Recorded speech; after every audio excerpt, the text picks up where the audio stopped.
Let's talk personality disorder.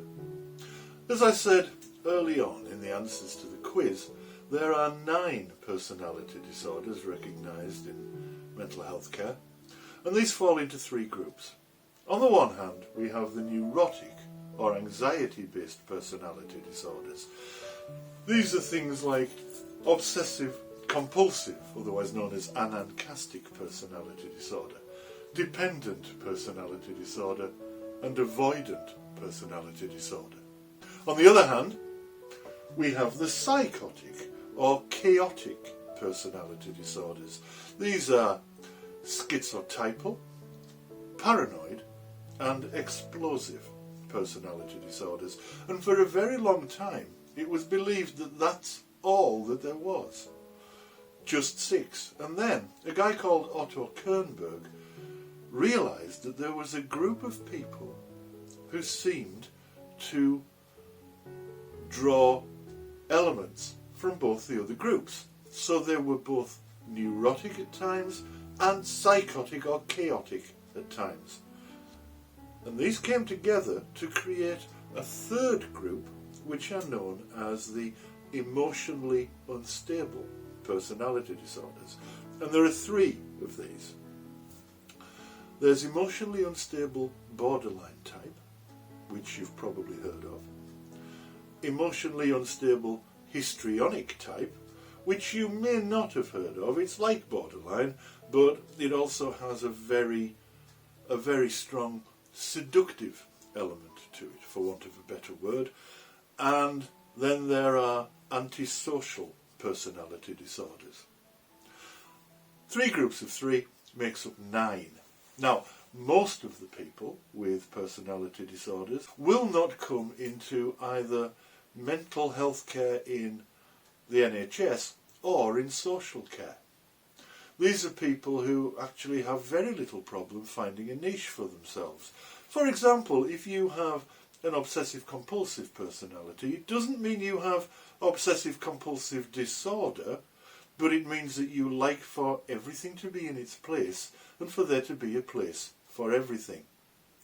There are certain jobs that are perfect for people with anancastic personality disorders. Accountancy, for example, draftsmanship, all sorts of jobs, stores, secretarial work.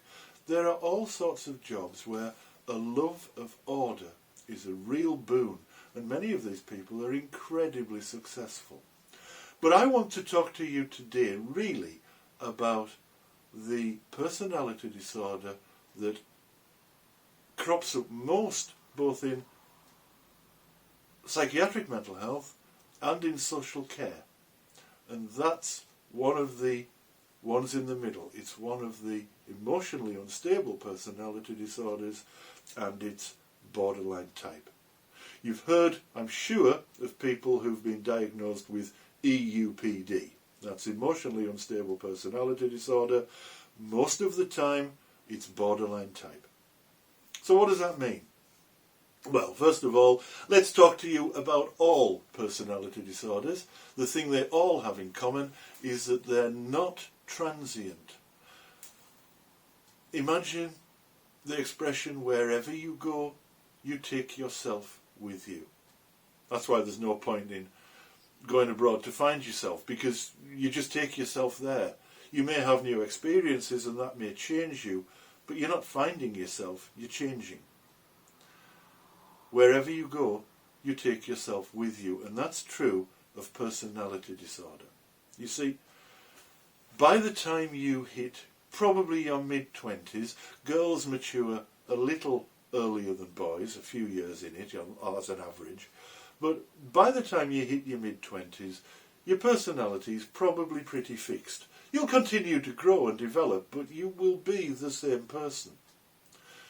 I'm in my 50s now, and I'm still largely the same person I was in my 20s. But I'm certainly not the person I was in my teens. I'm very different from that.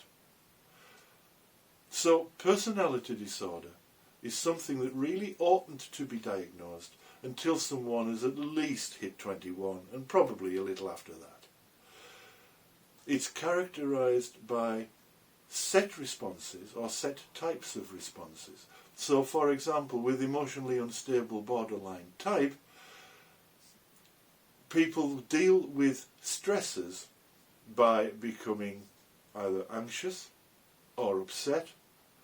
They tend to have a fear of abandonment, and that's always the case throughout their lives.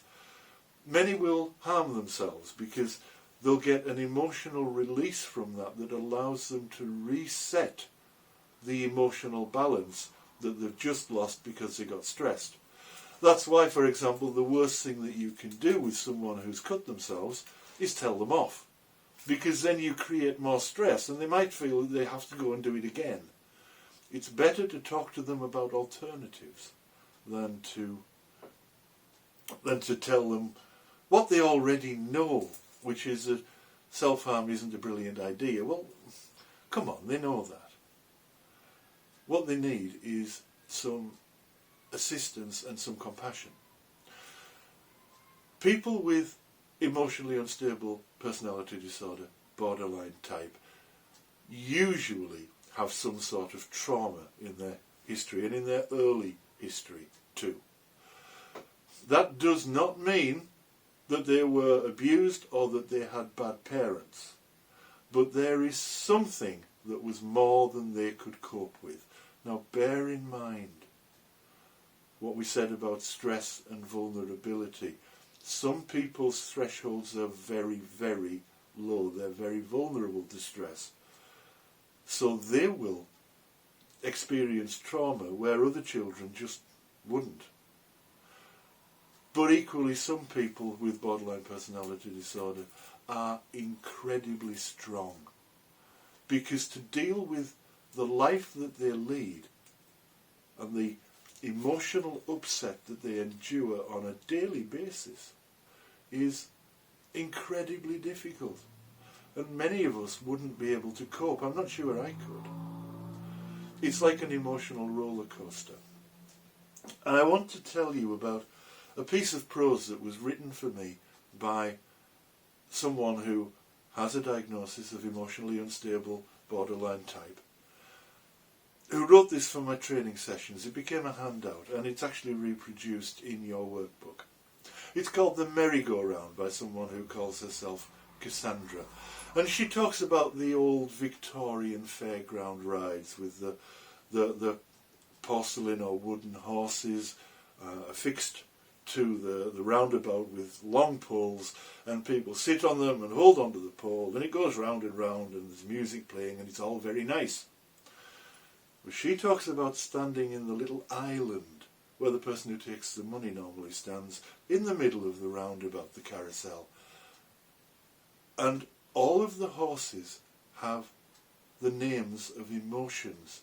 So one's called happy, one's called sad, one's called angry, one's called self-reproach, one's called guilt, and so on and so forth. One's called frustration. And as she watches, the carousel speeds up and the horses start moving faster and faster, round and round and round, until she cannot tell which emotion, which horse is which. It's just a blur. It's like all emotions are merged into one. And that's the experience that a lot of people with borderline personality disorder have. They haven't really learned how to separate their emotions. And so they experience, when they're stressed, they experience all emotions at the same time and no emotion in particular. She talks about the people at the other side of the carousel, the people in the fairground who are walking around as if nothing's happening, and she's trying to attract their attention, but they just wave and smile. They don't realise there's a problem. They just see this person in the middle of a carousel and think everything's fine because it's a carousel. Why wouldn't everything be fine? And she cuts herself because in doing so she allows herself to feel better, to calm down. Now there are good chemical reasons for that. It's to do with endorphins, which are chemicals that affect the brain and nervous system. And they allow you to calm down, so that the last line is, and sometimes I can even choose which horse I want to get on. If she's cut enough, then she is able to choose what emotion she wants. That's why people harm themselves. It's got nothing to do with attention seeking. It's got nothing to do with manipulating us. It's to do with those people trying to feel better the only way they can. Because people do the best they can with what they've got. And that's why we see many other elements of borderline personality disorder, and why they get the reputation of being manipulative when they're simply trying to get their needs met. So they get called attention seeking.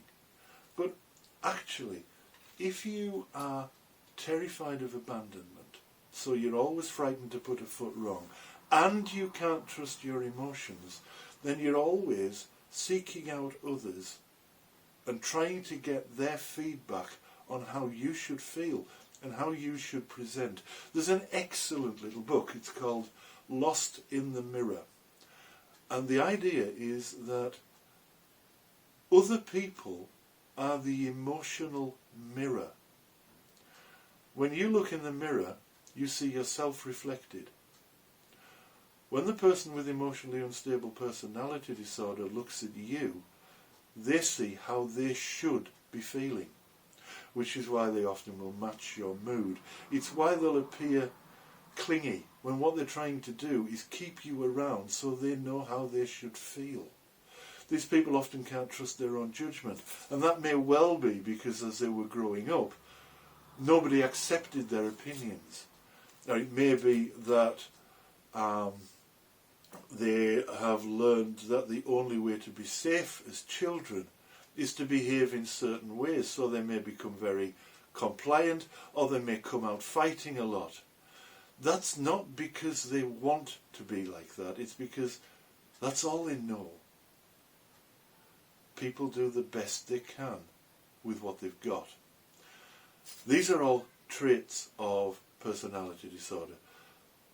You also will find that there is concrete thinking, so thoughts become fixed and rigid.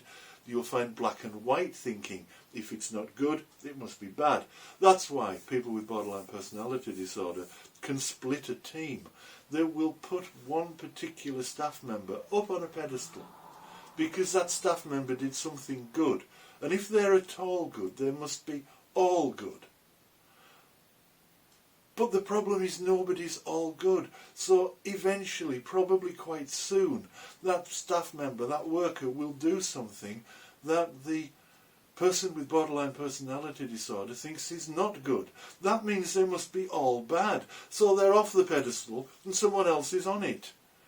And you get this rapid change, this shift in loyalties all the time. And it has a massive emotional impact on the team. And let me tell you how to defend yourselves and each other from that. The whole team must do this. Nothing is personal and no one takes credit. If something good has happened, then anybody in the team would have done that, or I was only able to do it because the team made it possible for me. If something bad has happened, well, we're all guilty of that. And never ever allow yourself to think that you are really as good as that person tells you. Because I promise you, you're not. Nobody is. Nobody's that good and nobody's that bad.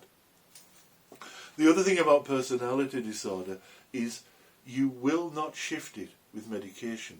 In just the same way that, let's say you're walking down the street and you see an old lady get mugged.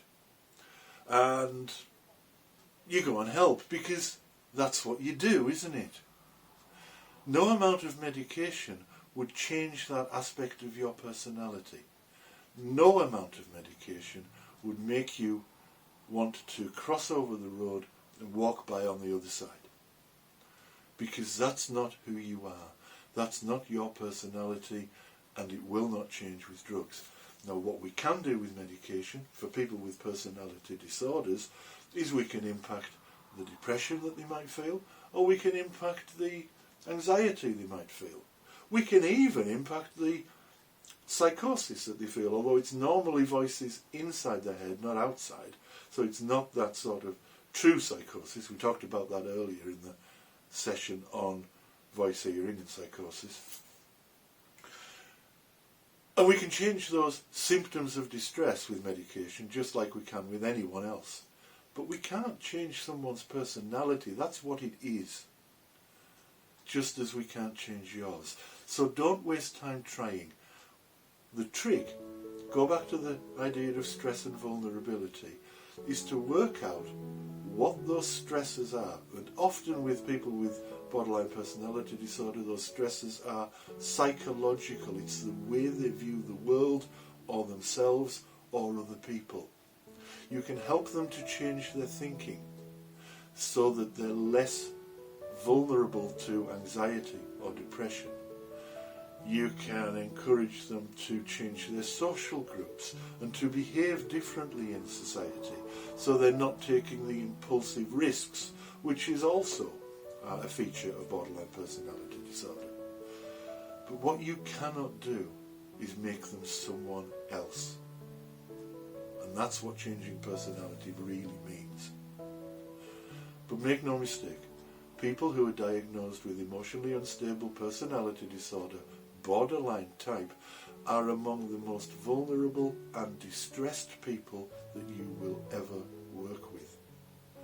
We do them a great disservice by writing it off as manipulation or attention seeking, and please don't do it. And if anyone you know does that, tell them why they're wrong, that these people are suffering emotionally and all of the behaviours they see are their attempt to avoid that emotional pain. And if they don't take your word for it, point them at this series. It would be good for me because they'd have to buy it, and it will be good for them and the people they deal with because they'll finally understand a bit more. If you really want to know about this, or indeed any of the topics that I'm covering here, there will be coming online longer sessions on each of these little bites that we're doing in picture on the box. So subscribe to the website and see what we see.